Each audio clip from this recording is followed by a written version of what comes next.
comment jouer Chuck. Donc, pour jouer Chuck, on va prendre l'exemple de cette partie en zone réservée. Donc, pour jouer Chuck en zone réservée, vous allez vous coller derrière un mur. Enfin, de préférence, vous allez jouer dans une map où il n'y a qu'un cercle, de préférence. Et donc, vous allez vous cacher derrière un mur et vous allez directement mettre vos 4 poteaux en forme de carré sur le cercle. Donc, un dans chaque coin. Un en haut, un en bas, un à droite, un à gauche. Donc, une fois que j'ai mis mes 4 poteaux, on peut voir que je fonce directement avec mon autre fonctionnalité, c'est-à-dire avec pour foncer avec le train. Et donc, du coup, moi, je vais répéter ça, même s'il n'y a pas d'ennemis ou avec des ennemis, peu importe. Enfin, dans les deux cas, vous pouvez le faire. Ici, on peut voir que je le fais dans le vide. Je sais pas, vous pouvez aussi le faire dans le vide. Hein. Donc là aussi, je peux aussi m'en servir pour défendre.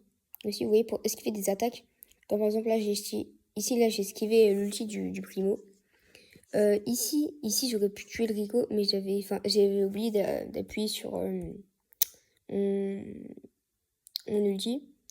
Et donc, du coup, on peut voir que aussi, comme je vois dans la vidéo, je mets mon gadget, je me mets derrière un mur, je mets mon gadget, et j'appuie sur mon ulti. Comme ça peut me faire traverser un mur. Donc, c'est bien ça aussi qui peut être une solution. Et pour jouer Chuck en braquage. Alors, pour jouer Chuck en braquage, donc là je prends l'exemple de la map que j'ai pris. Pour jouer Chuck en braquage, on va commencer par aller soit à gauche soit à droite. Donc moi je préfère aller à droite. Et en fait je vais poser mon premier poteau sur le coffre ennemi. Donc voilà, donc je pose mon premier poteau sur le coffre ennemi. Ensuite je recule pour mettre le deuxième poteau dans la zone du premier poteau. C'est important. Et après vous allez faire ça pour les deux derniers. Donc, vous faites ça pour les deux derniers poteaux.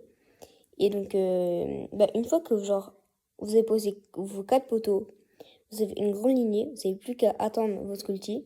Dès que vous avez l'ulti, là vous foncez, comme j'ai fait dans la vidéo, vous refoncez. Et s'il y a des gens au milieu, vous les écrasez et ça fait 3000 de dégâts. C'est énorme. Donc là vous pouvez voir que là je suis en train de faire un carnage avec mon Chuck. Je suis en train de faire un carnage. Là ici je mets la pression arcade pour pas qu'il mette trop de dégâts au coffre. Là, je tue le Chuck. Là, ensuite, je mets des dégâts au coffre. En plus, je refais ça. Bref, là, c'est un carnage. Franchement, le Chuck, c'est vraiment un bon brawler pour le braquage. Et donc là, on peut voir que là, je vais pouvoir achever le coffre sans difficulté. C'est vraiment incroyable.